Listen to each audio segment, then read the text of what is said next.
Dalam rangka memeriahkan Hari Musik Nasional yang jatuh setiap tanggal 9 Maret, Persatuan Artis Penyanyi, Pencipta Lagu dan Pemusik Indonesia, Ketua Umum Clayton Alan Wenas dan jajarannya mengadakan acara Talk Show Music 9 to 9 pada hari Kamis, tanggal 9 Maret tahun 2023 di Gedung Kemang Icon Lantai 2 Jalan Kemang Raya No. Andre, di Hari Musik Indonesia Nasional ini, apa harapan dari Bang Andre Hehanussa sebagai seorang pemusik senior Indonesia? Tentunya dari pabrik berharap lebih baik lagi, ekosistemnya baik, lalu kemudian kehadiran pemerintah lebih besar lagi. Contohnya concert hall, kita tuh nggak punya concert hall yang memang proper untuk pertunjukan. Contoh kemarin Dewa perform, alhamdulillah 75.000 orang, tapi itu kan bukan tempat pertunjukan yang memang cocok buat musik.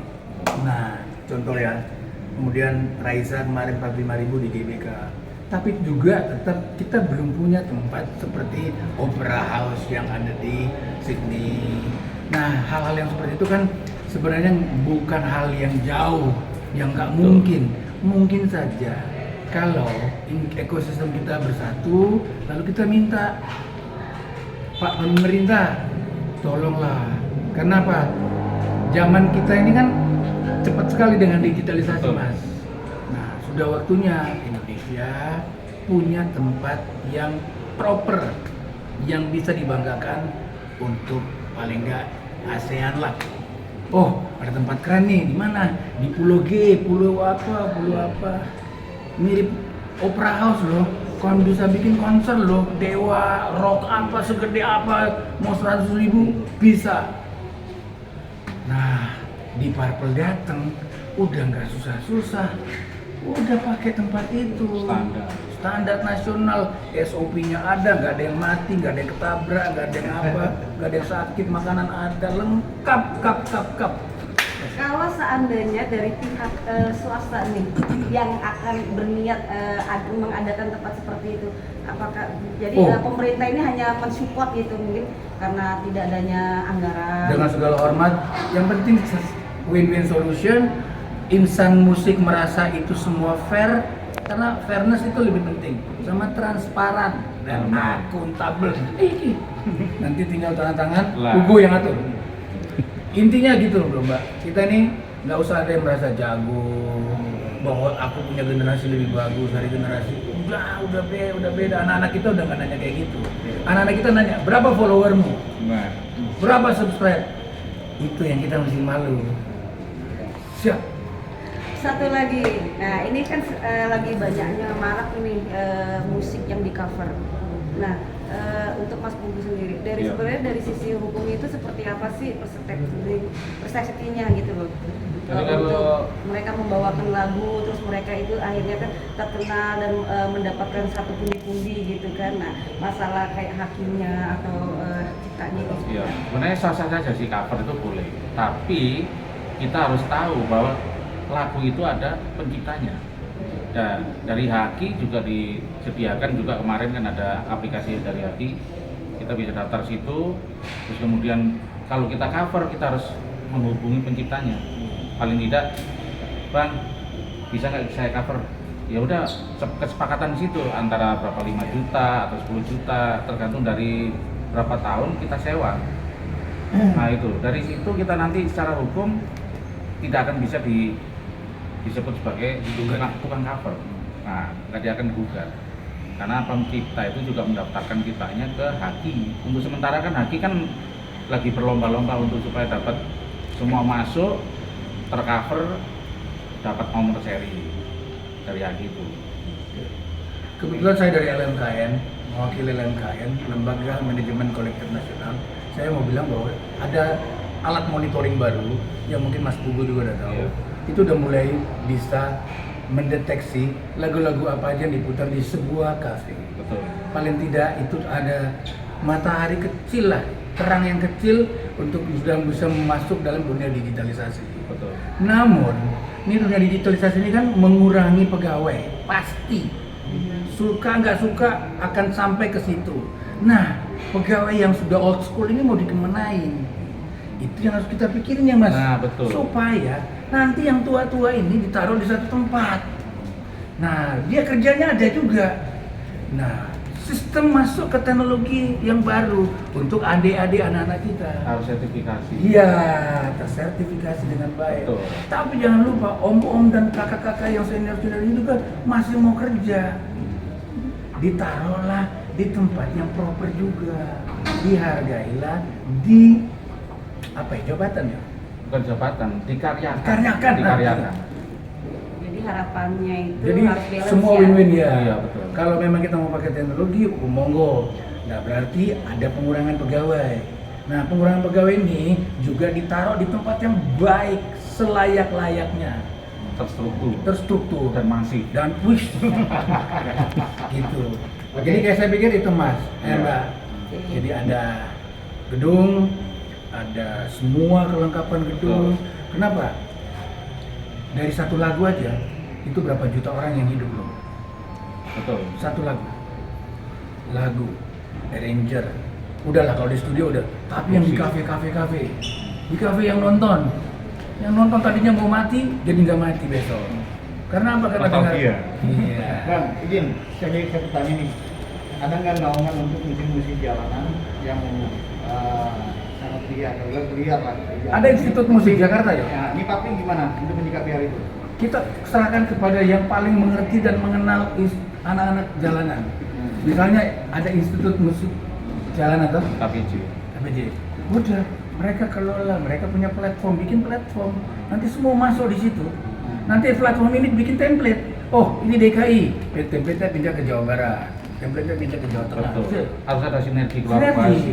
Jadi satu kali bangun sama kayak pisang. Bikin satu toko pisang, nanti disebar di 100 toko pisang di seluruh Indonesia. Sama sih. Oke, sampai saat ini kan masih banyak yang belum terrealisasi nih Bang. Iya. Gimana caranya untuk mensosialisasikan itu Bang? Jadi waktu berenang tuh, kalau ombaknya banyak, nyampenya juga lama Mas. Gitu ya. Iya. Jadi mesti pinter-pinter main di ombak.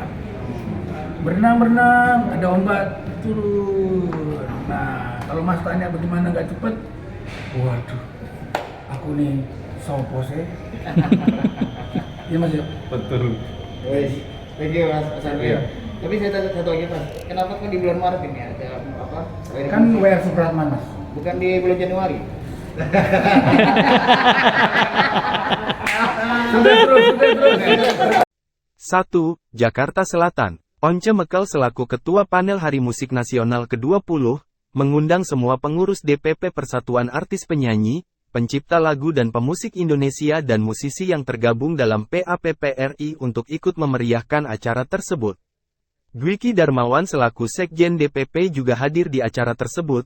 Bendahara Umum PAPPRI Leksima Ilowa Budiman, dihadiri juga Dharma Oratmangun mantan Ketum PAPPRI periode tahun 2007 sampai tahun 2011, Wakil Ketua Bidang Internal Johnny W. Maukar, Ketua Departemen Organisasi dan Keanggotaan Andre Hehanusa, Ketua Departemen Humas dan Media Budi S., dan dihadiri juga oleh Departemen Hukum Pugu Triwibowo, Puguh Kribo, dan Kristinus Rahardian, dan dihadiri beberapa musisi yang juga akan talk show. Andre Hehanusa didampingi Puguh Kribo mengangkat tentang perkembangan musik dan teknologi serta maraknya penggunaan lagu milik orang atau cover. Andre Hehanusa mengatakan, seharusnya pemerintah menyediakan fasilitas untuk musisi dalam mengembangkan bakat dan talentanya, sehingga dapat menjadi tempat dalam menyalurkan karya mereka dari produksi hingga pemasaran digital, imbuhnya. Andre juga berkeinginan Indonesia memiliki gedung seperti Opera House sebagai sarana penunjang karya musik sehingga tidak lagi memakai gedung olahraga atau gedung yang lainnya seperti saat ini. Saya berkeinginan Indonesia memiliki gedung seperti Opera House, dengan harapan musik atau lagu yang disajikan tepat di tempatnya agar nilai jual menjadi tinggi.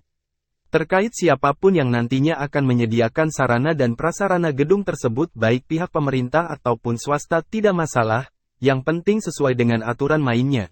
Ucap Andre Puguh Kribo selaku Departemen Hukum di Persatuan Artis Penyanyi, Pencipta Lagu dan Pemusik Indonesia disinggung terkait maraknya penyanyi yang mengcover lagu orang lain. Ia mengatakan, semua sudah ada aturannya. Sebuah lagu pasti ada penciptanya dan itu dilindungi oleh haki. Jadi siapapun itu baik penyanyi atau pub, tempat karaoke, mereka harus meminta izin dan membayar royalti kepada si pemilik lagu, jangan asal pakai dan nanti di kemudian hari berbuntut tuntutan hukum, imbuh puguh. Diusulkan dan diusul secara serius untuk diajukan ke UNESCO. Sebelumnya juga kan karena sejak tahun 2013, 2018 dan barusan tahun 2022 yang paling terakhir itu memang Kolintang sudah diusulkan dan usul. Makanya saat inilah kita berkesempatan untuk mengusung secara serius Kolintang tersebut agar memang segera mendapatkan pengakuan dari UNESCO sebagai warisan budaya tak benda Indonesia asal Sulawesi Selatan. Bagaimana tanggapan Pak Rudi soal adanya pro dan kontra dalam pengusungan ini? Ya, memang itu jelas ada karena ya memang kita dari para pelaku sudah memahami benar, cuman orang-orang yang justru memang di luar Kolintang yang kita perlu sosialisasikan, diberikan pengertian yang benar bahwa Kolintang itu sebenarnya adalah secara ansambel, dalam bentuk ansambel itu satu-satunya di dunia kalau Kolintang. Tetapi karena dia musik biopon itu memang ada di mana-mana di pelosok dunia. Makanya kita melihat kan ada beberapa negara dari Afrika yang telah mengusung itu sejak 2012. Kita dari Indonesia masuk 2013. Nah, itulah kita cari jalan keluar bagaimana?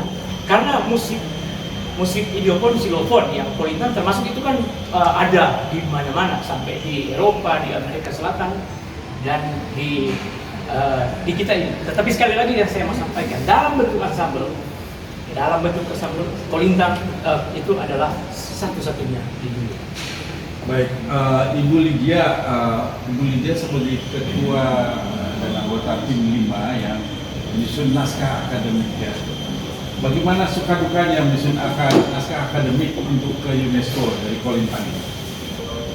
Kalau bagi kami lebih banyak sukanya Mas daripada dukanya, karena dalam proses mengkaji sejarah dari Kolintang sampai bisa tiba di Kolintang seperti sekarang dalam bentuk ensemble dengan notasi yang universal itu luar biasa, dan kami sangat mengikuti setiap perjalanan zaman yang telah dilalui oleh Kolintang, dan kami merasa puas, merasa senang bahwa kami mendapati Kolintang yang sekarang adalah musik idiopon atau xylofon yang sempurna.